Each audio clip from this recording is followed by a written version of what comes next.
Let me ask you something. What comes to mind when you hear the word rich? Is it yachts and champagne?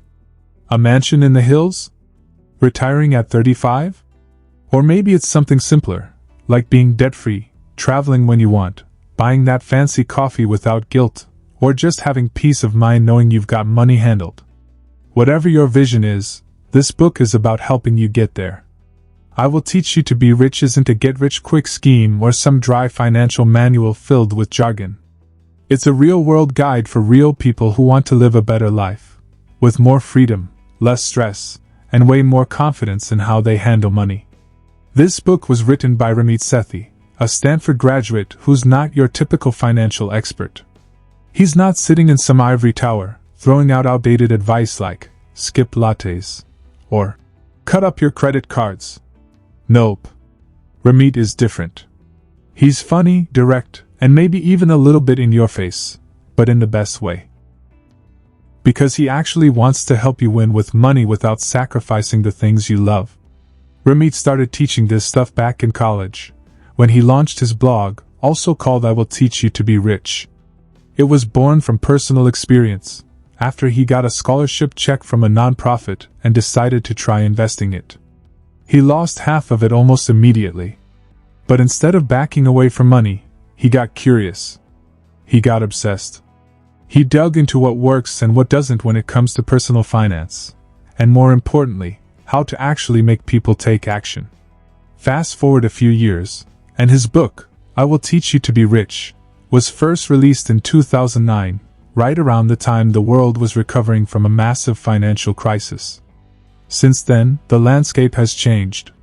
Technology, careers, side hustles, relationships, lifestyle, it's all different. So in 2019, Ramit released an updated, second edition. It's modern, relatable, and built for how we live now. It includes fresh examples, reader success stories, and updated strategies for automation, investing, and living a rich life that fits into today's fast-paced world. But here's the thing, when Ramit talks about being rich, he's not just talking about millions in the bank. He's talking about designing your rich life. That could mean buying a house for your parents, taking international vacations twice a year, picking up the dinner tab for friends without blinking, or even just waking up knowing all your bills are paid and your money's growing while you sleep. It's not about being frugal for the sake of it. It's about being intentional. Spending on what you love, and cutting costs mercilessly on what you don't.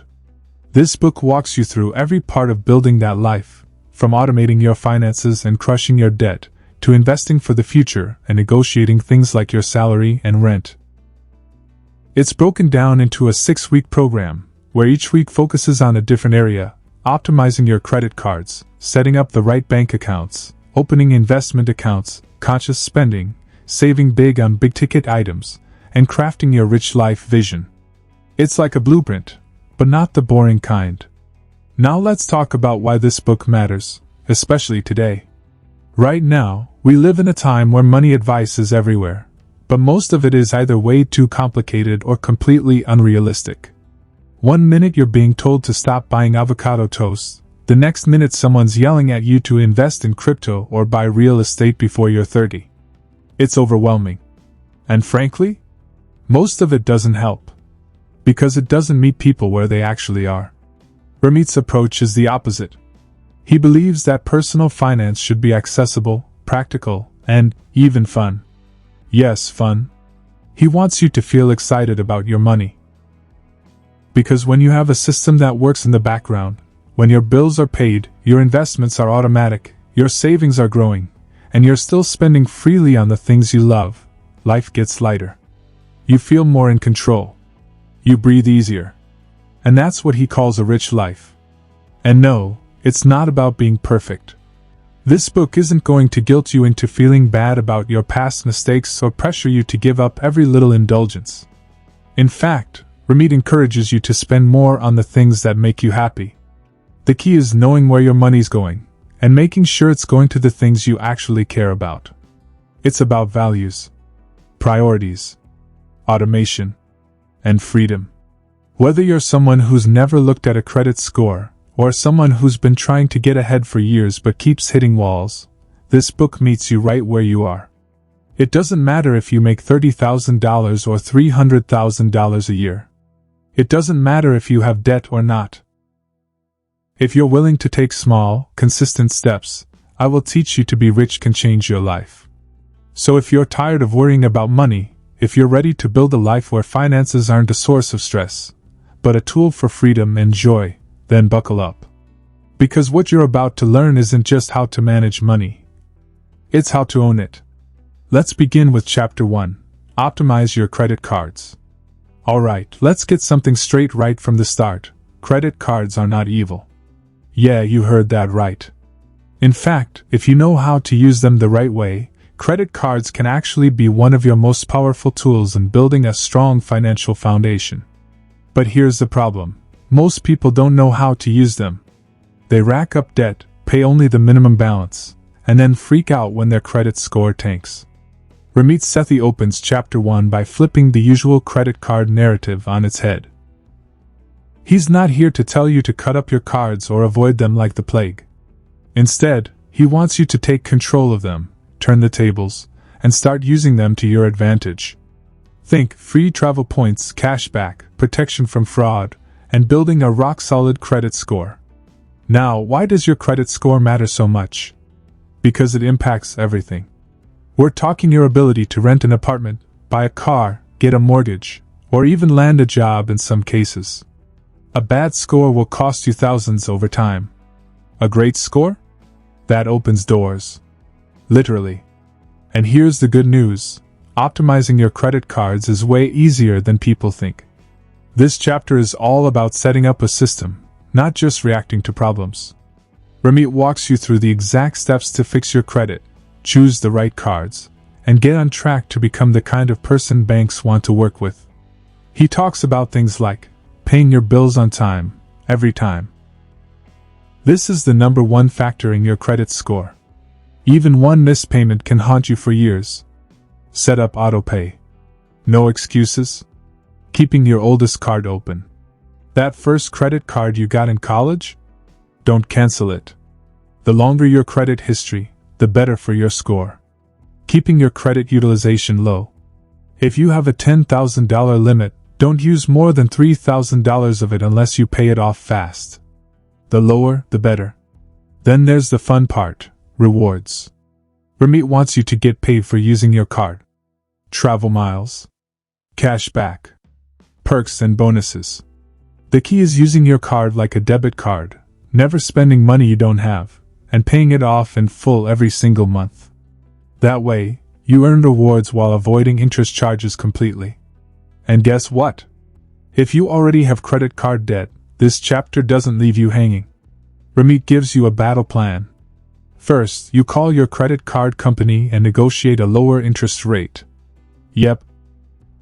You can actually do that, and he even gives you the script. Then, you start paying off the highest interest cards first while making minimum payments on the rest. Step by step, you take control back. There's also a bit of myth busting here. Like the idea that having too many cards hurts your credit. Not true. What matters more is how you manage them. Ramit even encourages you to have multiple cards if you can handle them responsibly. It increases your available credit and boosts your score. This chapter doesn't just teach you how to avoid credit card traps, it shows you how to win at the credit game. By the end of it, you're not just someone who uses credit cards. You're someone who uses them strategically, with purpose, confidence, and zero fear. Because that's the whole vibe of this book. Money doesn't control you. You control it. Next is Chapter 2, Beat the Banks. Let's get one thing straight. Your bank is probably not your friend. In this chapter, Ramit Sethi wastes no time calling out a truth that many of us sort of know deep down, but rarely question. Traditional banks, the big names, the ones we grew up thinking were trustworthy, are often quietly charging us fees, giving us next to nothing in interest, and making billions in the process. And we just let it happen. This chapter is all about waking up to that reality and making a change.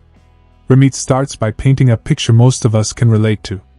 You walk into a fancy bank branch, and everything looks polished and professional. There's soft lighting, sleek furniture, maybe a little coffee station. It feels like you're in good hands.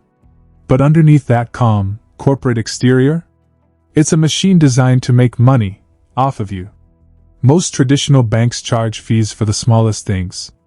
A low balance fee if you don't keep enough money in your account. An overdraft fee if you accidentally dip below zero.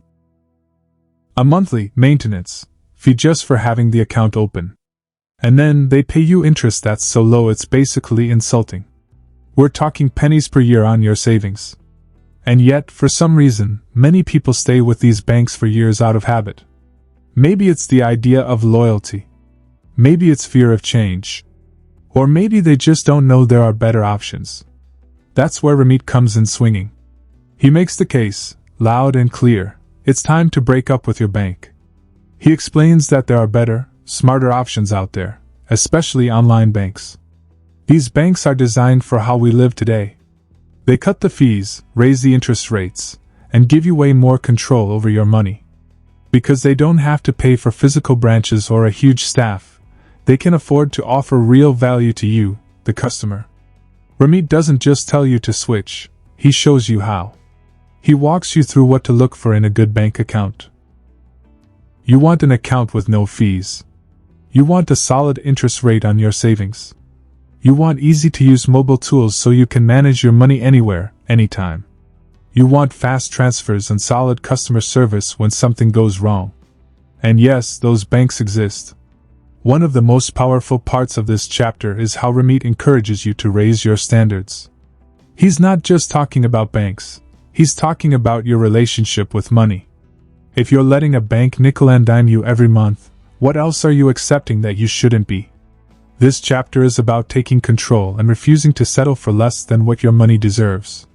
He even gives you scripts for calling your current bank and getting fees reversed. Like literally word-for-word conversations you can use. He wants you to stop being intimidated by banks and start treating them like the service providers they are. If your bank isn't giving you what you need, it's time to leave. It's that simple. By the end of this chapter, you'll start to feel a shift. You'll realize you don't have to stay loyal to companies that aren't serving you. You can make a switch that puts your money in a better position to grow. And it's not hard. It's not scary. It's just a choice, one that could save you hundreds, maybe thousands, over the next few years. Because the truth is, rich people who think rich, don't just focus on how much they earn. They also think carefully about where their money sits, and who they let handle it. You might not be rich yet, but the mindset starts here. Don't let your bank eat away at your money in the background. Choose a bank that actually respects your goals and helps you get there. Now that you've cleaned up your relationship with credit and upgraded your banking game, you're ready for the next step, investing, the real way to build long-term wealth. Now, Chapter 3, Get ready to invest. Now that you've got your credit cards under control and your bank isn't secretly draining your pockets, it's time to step into the territory that most people either fear or totally ignore, investing. And right off the bat, Ramit Sethi wants you to hear this loud and clear. You don't need to be rich to invest. In fact, investing is how you become rich. In Chapter 3, Ramit tackles one of the biggest myths around money, that investing is only for people who are already wealthy, or that you need some secret financial knowledge to get started. Wrong and wrong. The truth is, you don't need a finance degree or a stock-picking crystal ball. You just need a simple plan, the right accounts, and the willingness to start. And that's what this chapter is all about, getting ready to invest by setting up the right foundation. First, Ramit talks about why most people never invest in the first place. A lot of it comes down to fear. People are afraid of losing money, of doing it wrong, or of getting caught up in something complicated.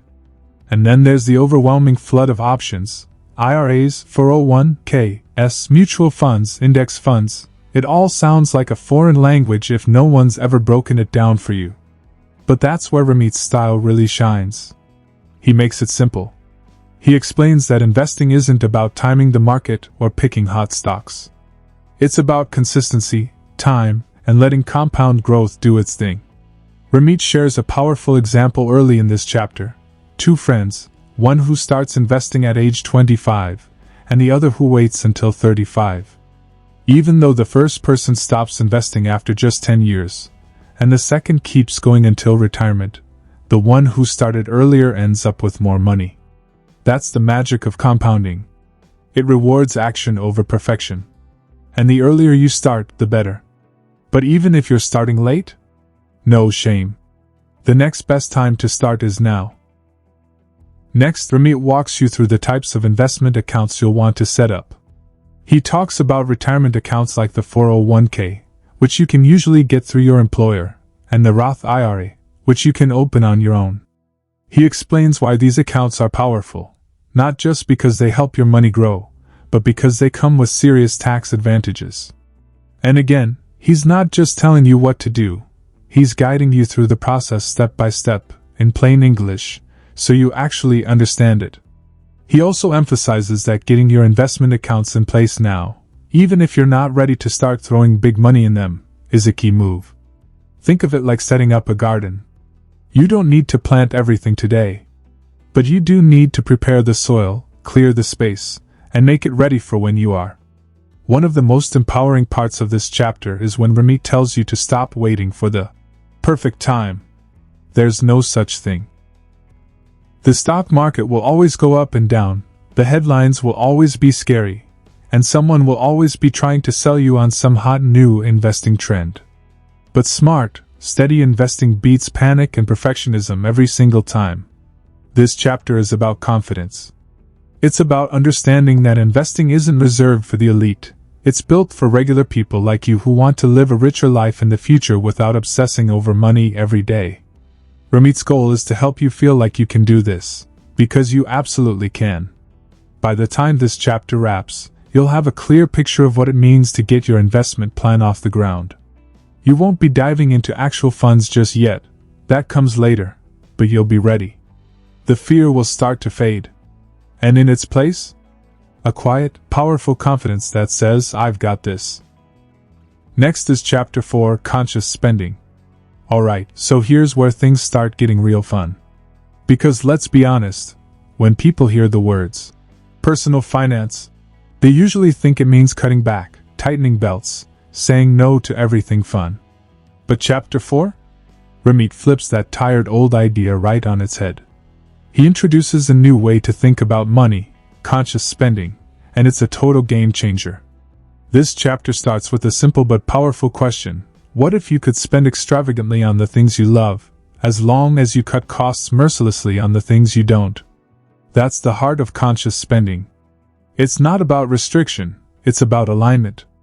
It's about knowing exactly where your money's going and making sure it's going toward a life that actually excites you. Ramit compares it to dieting. You know those extreme crash diets where you cut everything out and feel miserable the whole time? They don't last. The same goes for budgeting if you do it the old school way, tracking every single penny, depriving yourself, feeling guilty for buying a $5 latte. That's just not sustainable. And it's not how rich thinkers operate. Instead, conscious spending is about building a system that lets you guiltlessly enjoy the things that matter to you while automatically taking care of the essentials. It's proactive. You plan ahead. You're intentional. And the best part? It gives you freedom, not just in your bank account, but in your everyday life. In this chapter, Ramit breaks your finances down into 4 main categories: fixed costs, investments, savings, and guilt-free spending. Fixed costs are things like rent, utilities, subscriptions, the stuff you have to pay every month. He says those should take up about 50 to 60% of your income. Then come investments, your 401k, Roth IRA, or any other long-term wealth builders. You aim for about 10% there. Next, savings. Think short-term goals like vacations, big purchases, or an emergency fund. Another 5 to 10%. And then the best part, your guilt-free spending money. That's the 20 to 35% you can use however you want. Clothes, dinners out, concerts, that fancy skincare product you love? Go for it. No guilt, no spreadsheet headaches, just freedom. Ramit shows you how to build your own conscious spending plan, based on your income and goals. He doesn't give you some one-size-fits-all formula. He helps you craft a plan that works for your life.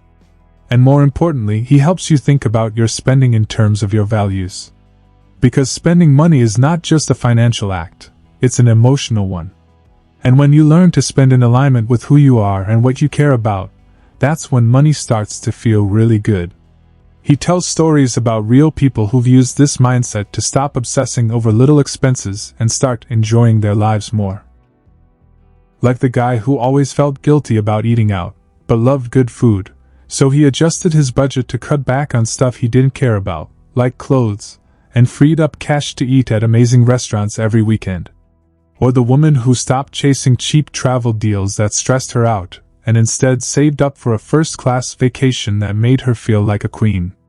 The big shift here is going from reacting to your money to deciding how it works for you. It's the difference between money happening to you and you happening to money. When you plan your spending consciously, you're not depriving yourself, you're designing your life. And yeah, Ramit's aware that some people still struggle with the idea of spending at all. Maybe you grew up with money stress, or you were told spending equals irresponsibility. But he pushes you to question that. Because sometimes, giving yourself permission to spend on what lights you up can actually be the most responsible thing you do.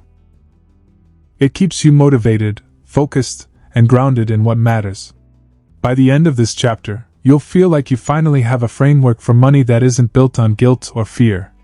You'll have the tools to create a plan that covers your responsibilities, builds your wealth, and still leaves room for joy. And that's the whole point, right? Money is not just about saving for someday.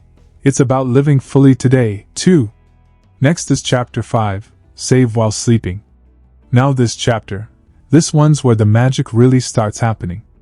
Because Chapter 5 is all about something most people dream of when it comes to money: having your finances run themselves, quietly, efficiently, in the background, even while you're sleeping. Sounds too good to be true? Ramit's here to prove it's not just possible, it's necessary. He introduces the concept of automation, and it's honestly one of the most powerful tools in the entire book. The idea is this. Instead of manually paying every bill, remembering to transfer money to your savings, or deciding every single month how much to invest, you build a simple system once, and then let it run on autopilot. Because here's the deal, humans are not great at being consistent with money. We forget things. We get distracted.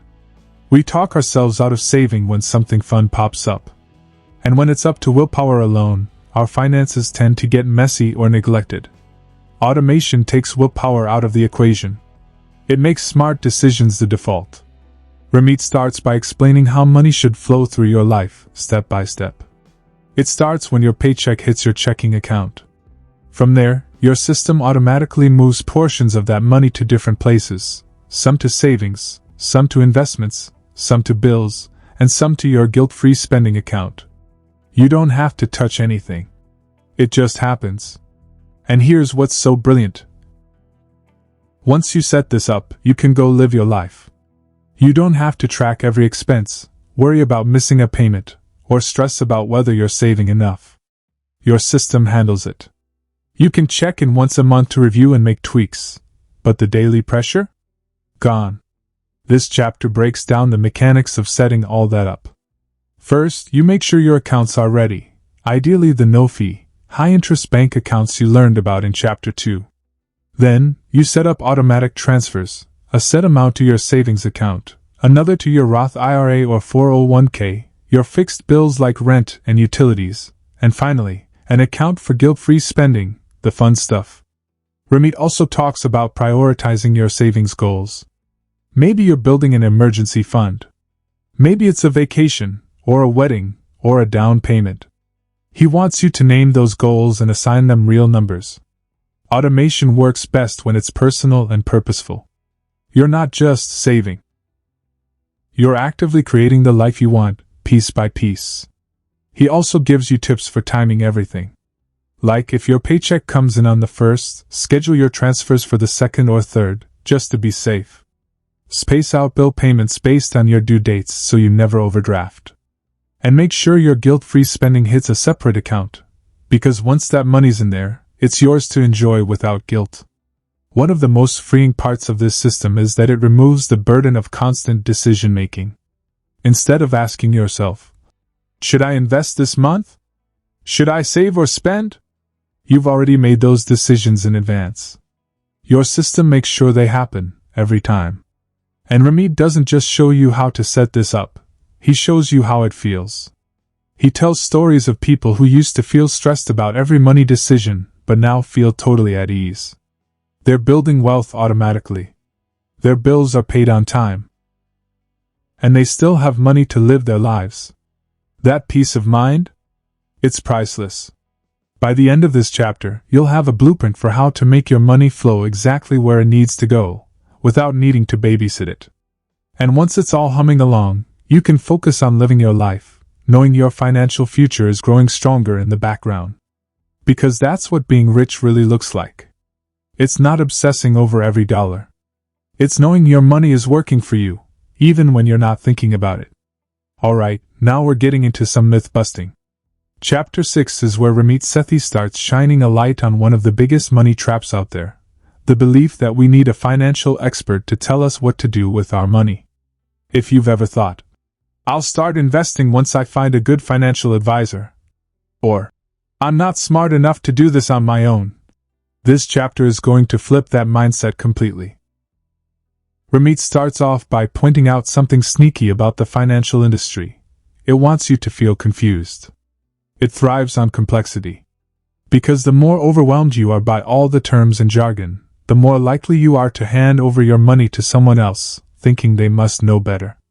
But here's the truth, you don't need a financial expert to become rich. You just need a simple system and the confidence to follow it. He compares it to fitness. You don't need a fancy personal trainer or an elite gym membership to get in shape.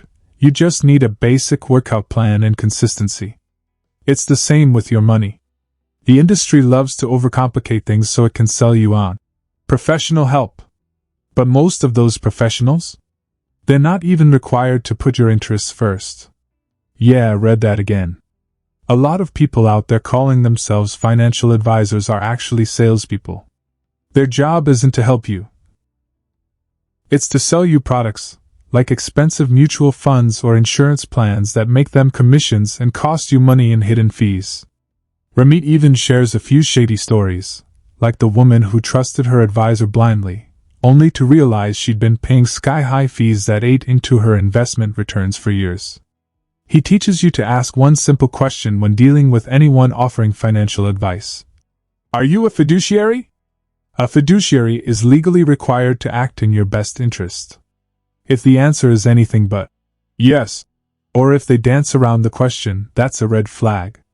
But more importantly, he's trying to empower you to not need one. You don't need to pay someone thousands of dollars a year to do what you can automate and manage yourself in a couple hours a month. He shows you how the set it and forget it approach to investing, with things like target date funds or low-cost index funds, is not only easier, it actually outperforms most of the experts over time. There's this moment in the chapter where Ramit really leans into the emotional side of things. He talks about how, for a lot of people, handing over financial control to someone else feels comforting. It lets them off the hook. If something goes wrong, they can blame the advisor. But real growth? That comes from taking ownership. Not perfection, ownership. He wants you to feel confident making money moves on your own. Not because you're going to become a financial wizard overnight, but because the basics, automated savings, smart investments, conscious spending, are all you actually need. Everything else is noise. By the end of this chapter, you'll start to feel like you've just taken back the keys to your own financial car.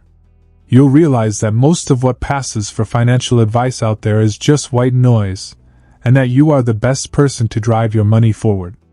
Not some expert in a suit. Not your friend who's obsessed with crypto. Not a slick app that charges hidden fees. You. And honestly, that's incredibly freeing.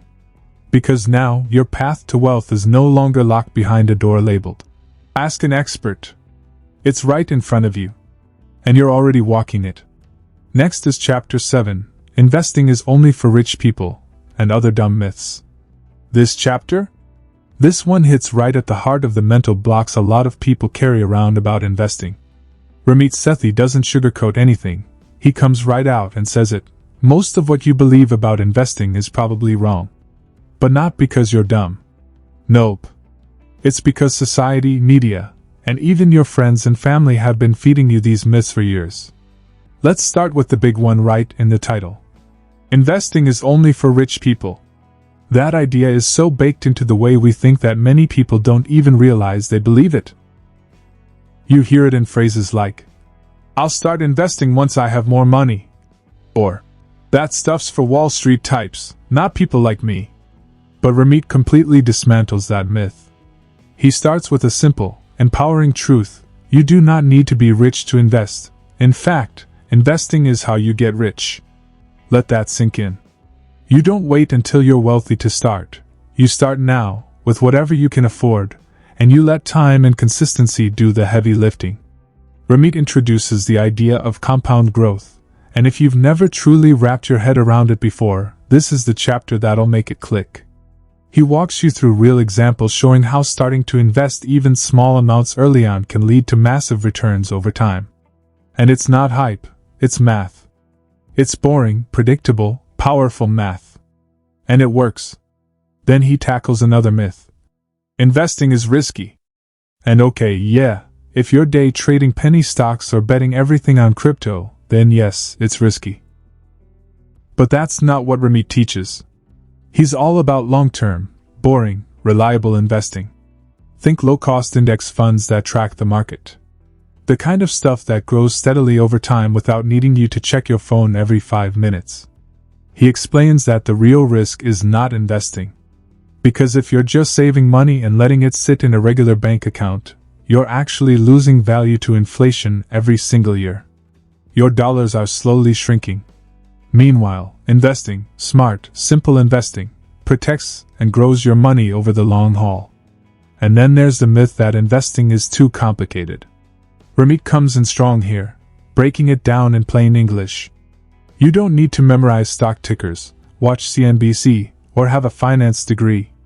You don't even need to pick individual stocks. His go-to? Index funds. Specifically, target date funds. These are all-in-one investments that automatically adjust as you get older, reducing risk over time. You set it, forget it, and move on with your life. He even walks through exactly how to start investing, where to open an account, like a Roth IRA, how to set up automatic contributions, and how to choose the right fund based on your age. He makes it so doable, so unintimidating, that by the end of the chapter you'll be thinking, why the hell haven't I started already? And that's Ramit's point. Most people don't invest because they're scared. Not because they can't. But once you see how simple and low stress it can actually be, it's like a switch flips. You realize you don't need to wait until you're ready. You're ready now. He wraps up the chapter with a powerful idea. Investing isn't just about money, it's about freedom. It's about building the kind of future where you get to call the shots. Whether that means retiring early, traveling the world, or simply never having to worry about bills again, that future starts with the decisions you make today. And the best part? You don't have to be rich. You don't have to be an expert. You don't have to be perfect. You just have to start. Let's move on to Chapter 8, How to Manage Your 401k, Roth IRA, and Investment Accounts. Now we're getting into the how-to of investing, and don't worry, Ramit keeps it just as approachable and real as ever. This chapter is where he breaks down the exact steps to take control of your investment accounts like a pro, even if you've never touched one in your life. And honestly, by the time you're done here, you'll realize managing a 401k or Roth IRA isn't some elite financial wizardry.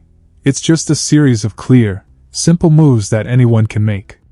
First, Ramit explains the two major accounts most people need to know about, the 401k and the Roth IRA. If you've heard those names before and tuned out because they sounded complicated or boring, this is the chapter that fixes that. Let's start with the 401k. This is usually offered by your employer, and it's a retirement account that lets you invest money before taxes are taken out. That means your taxable income is lower, which can help you save money now. Plus, a lot of companies offer a 401k match, which is basically free money. Ramit's take? If your employer matches contributions, contribute at least enough to get the full match. It's the easiest return on investment you'll ever see. He breaks down how to choose your investments inside the 401k, and spoiler, you don't need to sort through 100 confusing options. Most plans offer something called target date funds, which are designed for people just like you. You pick the fund that matches the year you want to retire, like 2060 or 2045, and it automatically adjusts the mix of stocks and bonds over time. That's it. One decision and you're done.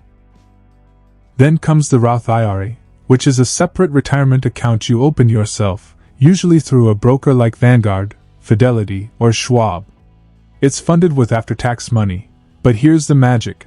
Everything you earn in that account grows tax-free. That means when you retire, you don't pay taxes on the gains. It's one of the best deals out there. Ramit gives you the step-by-step for opening a Roth IRA, including what websites to go to, how to set up automatic monthly transfers, and which fund to select once you're in. And he keeps it super chill. No pressure to pick the perfect investment. Just pick a low-cost index fund or a target date fund, and you're already way ahead of the game. This chapter also clears up common worries, like, what if I can't contribute the max amount right now? Ramit's answer, that's totally fine. Start with what you can, $50, $100, whatever. The key is to start. You can always increase it over time. The point is to get the system in place so you're growing your money month after month without having to think about it. He also talks about account maintenance. And good news, it's minimal. You don't have to log in and check on your accounts every day or chase every market dip. You check in maybe once or twice a year, rebalance if needed, which your target date fund often does for you, and keep contributing. Another golden nugget in this chapter, don't panic during market downturns. Ramit reminds you that the market will go up and down, that's normal. But over the long run, it always trends upward. So the worst thing you can do is pull your money out during a dip. Just stay the course. Keep investing. Let time do its thing. By the end of Chapter 8, you'll not only understand what a 401k and Roth IRA are, you'll know exactly how to use them, what to invest in, and how to automate the whole process. Ramit wants you to feel empowered, not overwhelmed. Because this stuff isn't just for Wall Street, it's for anyone who wants to build a life of freedom, security, and options. You don't need to be a financial genius. You just need a plan. And now, you've got one. Now, Chapter 9. Why you shouldn't pay off your debt right away. Okay, buckle up. This chapter is where Ramit flips a super common belief on its head. If you've always thought the first step to financial freedom is becoming completely debt-free, Ramit's about to rewire your thinking in the best way possible. Because here's his message: not all debt is created equal, and obsessively trying to pay it off before doing anything else could actually delay your journey to becoming rich. Now, don't get it twisted. Ramit's not saying you should ignore your debt or pretend it doesn't exist. He's saying you've got to look at debt strategically. Most people lump all their debt into one mental bucket labeled bad. But there's a big difference between high-interest credit card debt and low-interest student loans or a mortgage. Treating all debt the same way can be a costly mistake. The real enemy? High-interest debt, especially credit card debt. That stuff is brutal. We're talking interest rates of 15%, 20%, even more, which means your balance is growing faster than you can pay it off if you're not aggressive about it. Ramit says if you've got credit card debt, yes, you do need to attack it. But at the same time, he shows you how to do it without putting your entire life on pause. A big theme in this chapter is balance. You don't have to choose between paying off debt and building your financial future. You can, and should, do both. That's where automation comes in again. He suggests setting up a system where you're paying down your debt each month while also putting money into savings and investments. That way, Your wealth is still growing while your debt is shrinking. You're not stuck. You're moving forward from both ends. And here's the part that surprises a lot of people. Ramit actually recommends not rushing to pay off things like student loans or a mortgage if the interest rate is low. Why? Because you can often get a better return by investing that money instead. If your student loan is at 3% interest, but your investments are earning 7% over time, that's a no-brainer. Your money is working harder in the market than it would be paying off that low-interest debt. He also talks about the emotional side of debt, which is so real. Guilt, shame, anxiety. Those feelings can mess with your mindset and make you want to throw every single dollar at your balance just to get it over with. But Ramit encourages you to take a deep breath, step back, and look at the bigger picture. Becoming rich isn't just about getting to zero, it's about building a life where money supports your goals, your freedom, your happiness.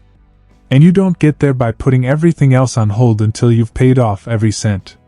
He gives a ton of actionable advice here too, like choosing between the debt snowball, paying off smallest debts first for psychological wins, versus the debt avalanche, paying off highest interest debts first to save the most money. Both methods work, it just depends on what keeps you motivated. And as always, Ramit pushes for automation. Set your payments, let them run, and get back to living your life. There's a great moment where he reminds you that it's okay to spend money while you still have debt, as long as you've got your plan in place. He even says, "No one ever got rich by skipping lattes." The point isn't to punish yourself, it's to create a smart, flexible system that works for you. So, if you've been feeling stuck or guilty because you still have debt, this chapter is like a breath of fresh air. You don't have to wait until everything's paid off to start building wealth. You can do both.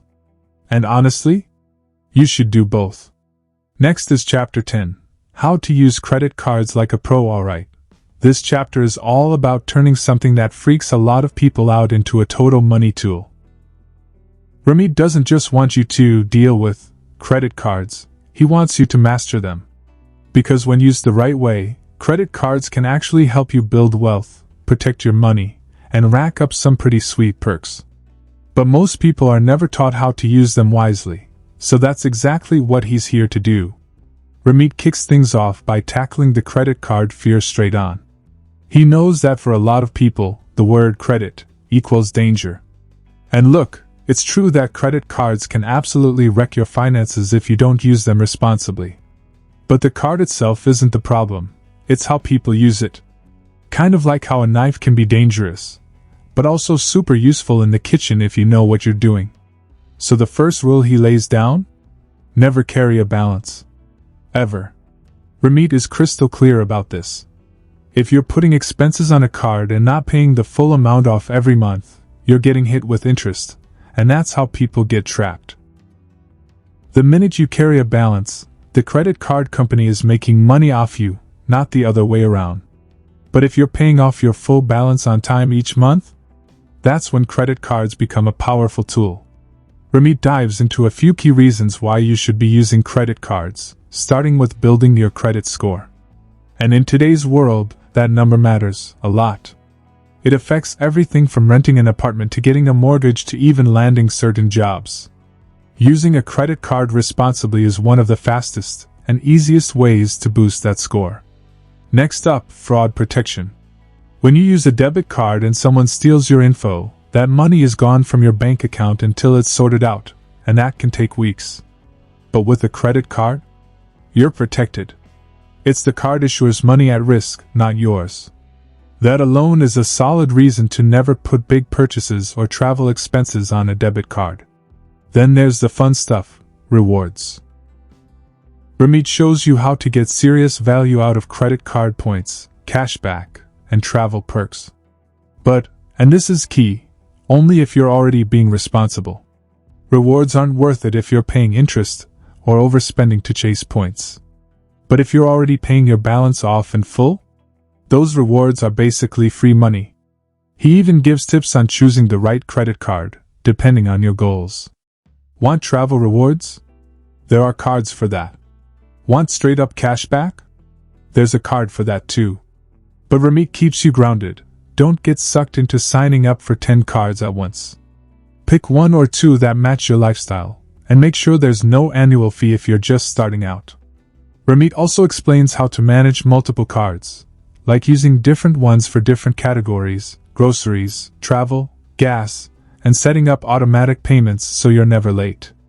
He encourages setting a reminder to check in once a month to make sure everything looks good. And if you ever miss a payment by accident, call your issuer. If you've been a good customer, they'll often waive the late fee. One thing Ramit's passionate about in this chapter is mindful spending. He warns against the trap of emotional or impulse purchases just because they don't feel real on a credit card. He talks about creating barriers for yourself, like leaving your card at home, or making yourself wait 48 hours before buying something big. It's all about creating habits that align with your goals. By the end of this chapter, credit cards won't feel scary anymore. You'll understand how to use them like a pro, avoid the traps, and even make them work for you. You'll feel more in control, and that's what this whole book is about: confidence, systems, and building a rich life your way. Next is Chapter 11, How to Get Things for Free. Seriously? Now this is one of those chapters that makes you stop and think, wait, why hasn't anyone ever taught me this before? Ramit takes a sledgehammer to the myth that you always have to pay full price or accept what companies give you. This chapter is about taking back your power, learning to negotiate, ask, and win. Because believe it or not, there's free money on the table almost everywhere in your life, if you just know how to ask for it. He opens by saying something that might surprise you. The single most important skill to learn in personal finance is how to negotiate. And that's not just about getting a raise or haggling at a car dealership, it's about everyday wins. Lowering your cable bill. Knocking down your credit card interest rate. Even getting fees reversed. These little victories can add up to hundreds, even thousands of dollars a year. Ramit is all about scripts, like actual word-for-word phrases you can use on the phone to get what you want. He gives super simple, powerful lines you can say when calling up companies like, "Hi, I noticed a late fee on my statement. I'd like to have that waived." Or, "I've been a customer for 3 years, and I'd hate to have to switch providers. What can you do to lower my bill?" These lines aren't confrontational. They're polite, confident, and they work. Companies want to keep good customers, especially the ones who actually ask. Most people don't. So just by picking up the phone and trying, you're already ahead of the game. He also gives a step-by-step process for these calls. First, get calm and clear on what you're asking. Don't call when you're mad or rushed. Second, be kind.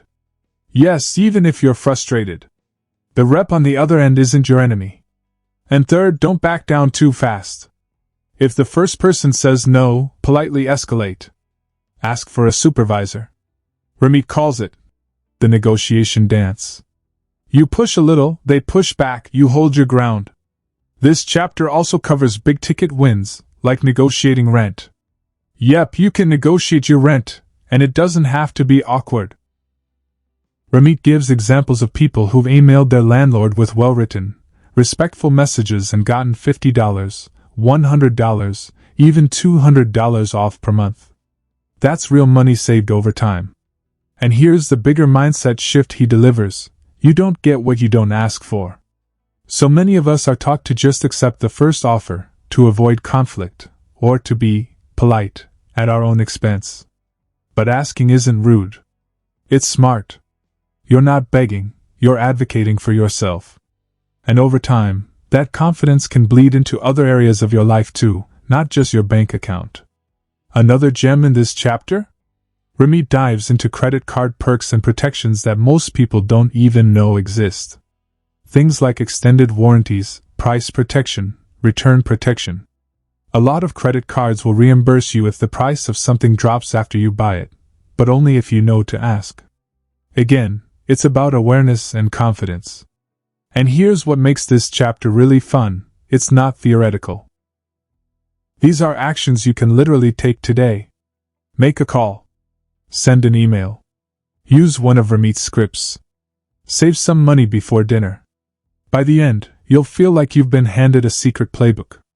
Not because it's some shady trick, but because you finally realize how many options you've always had. You just weren't taught to ask for them. Finally. Chapter 12, A Rich Life. And now, we've arrived at the heart of it all. This chapter isn't about budgets, bank accounts, or credit card points. It's about what it all leads to, your rich life. And Ramit gets real personal here. This is where he zooms out and reminds you why you even started this journey in the first place. Ramit's philosophy has always been about more than just saving money. A rich life isn't about being frugal for the sake of it. It's not about obsessing over cutting $3 lattes or stockpiling cash just to see a big number in your bank app. A rich life is about intention. It's about spending on what you love, unapologetically, and cutting costs mercilessly on the stuff that doesn't matter to you. And the best part? It's completely personal. Your rich life might look like flying first class to Italy every summer. Someone else's might be staying home with their kids, debt-free, in a cozy paid-off house. There's no one version of rich that fits everyone, and that's exactly the point. You define it. Ramit walks you through some really thought-provoking questions here. Like, what do you want your life to look like in 5, 10, 20 years? What experiences or freedoms do you wish you had more of? What do you not want your life to be filled with? He's encouraging you to dream bigger. Most people limit themselves financially before they even get started. They assume they'll never be able to afford travel, or retire early, or buy their dream car. But this chapter is like a permission slip. Go ahead, picture the ideal. Then build the system that gets you there. He even shares some real-life examples of people living their rich lives, like a couple that spends freely on weekly date nights while automating the rest of their savings, or someone who built a system that lets them take a mini-retirement every few years to explore the world. None of this is luck. It's design, intentionality, discipline mixed with joy. And you'll notice that by now, everything he taught earlier in the book comes full circle. Automating your finances, investing early, paying down debt while still growing your future, those weren't just chores. They were the tools to give you options. And options equals freedom. You don't have to say yes to every paycheck, every job, every opportunity that doesn't feel right, because you've built a financial cushion that gives you choices. Another key theme in this final chapter is conscious spending. Ramit wants you to actually enjoy your money. He tells you not to feel guilty about spending on things that light you up. Just make sure they're aligned with your values. Buy the $200 shoes if they make you feel powerful. Take the cooking class in Paris. Upgrade your mattress if sleep is sacred to you. Just do it all with eyes open and a plan in place. He also touches on giving, which is an underrated part of a rich life. Once your foundation is strong, being able to support causes you care about, help loved ones, or surprise someone with generosity, that's rich in a whole different way. It's about impact. So, what's the final message here? It's not save more or cut spending. It's design the life you want, build the system that supports it, and live it fully. That's what being rich really means. You're not waiting for someday. You're living it now. Alright, here we are, the final wrap-up. You've taken in the whole journey of I will teach you to be rich, and now it's time to tie everything together. Think of this as your audiobook's final pep talk. It's not just a summary, it's a reset for your mindset, a reminder that everything you need to build your rich life is already in your hands. Ramit didn't write this book to give you a quick fix. He gave you a lifetime system, and now it's yours. Let's rewind just a little. You started with the idea that most of what we've been taught about money is broken. It's filled with guilt, fear, and outdated advice. Ramit showed up like a financial best friend who talks straight, skips the shame, and puts you back in control. He made it clear, being rich isn't about restriction, it's about freedom. The freedom to design a life you actually want. From there, you learn to take action fast. Even if you didn't have everything figured out. Even if it was messy. You opened the right bank accounts.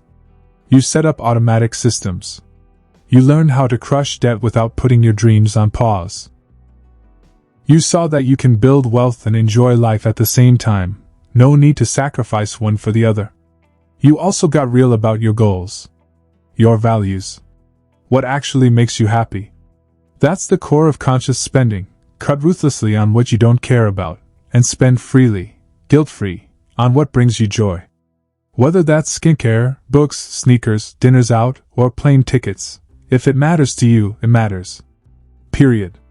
And let's not forget how you learn to use credit cards like a pro, not like a trap. How to negotiate like a boss. How to build a system that works in the background while you live your life up front. And most importantly, how to think like someone who is already rich, because that's what changes the game. But here's the key takeaway Ramit leaves you with. A rich life isn't about waiting for permission. It's about designing, building, and living your life now, with intention. You don't need to be a finance expert. You don't need to be perfect. You don't even need to be debt-free to start. You just need to make your first move. Then the next one. Then the next.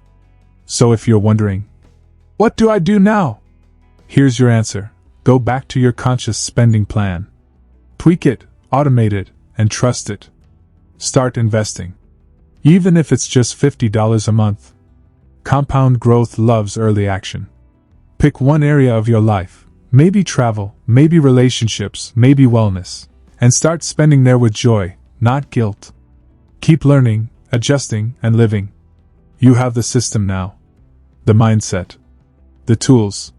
This is your invitation to stop living the life of maybe someday, and start living the one you've always dreamed of. Your rich life isn't a finish line. It's a way of life. So go get it. Live it. And don't forget to enjoy the hell out of it along the way. If you found this summary insightful and valuable, don't forget to show your support by subscribing to the Mindful Brief on YouTube. Hit the like button if you enjoyed this audiobook summary, share it with your peers, friends, or family who might benefit from it, and leave a comment below with your thoughts. Your engagement helps us create more in-depth and valuable content for you. Stay tuned for more summaries, insights, and strategies to elevate your knowledge and career. Subscribe now and be part of the journey.